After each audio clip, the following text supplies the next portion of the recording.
পথহারা মানুষের পথিক হয়ে এসেছিলে ধরা ধামে কোরআন নিয়ে। পথহারা মানুষের পথিক হয়ে এসেছিলে ধরা ধামে কোরআন নিয়ে। তোমার পথের পথিক হয়ে জীবন গড়ার স্বপ্ন সাজাই। তোমার পথের পথিক হয়ে জীবন গড়ার স্বপ্ন সাজাই।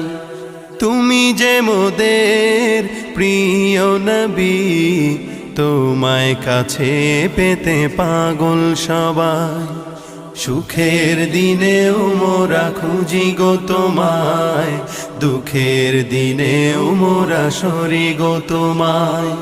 সুখের দিনেও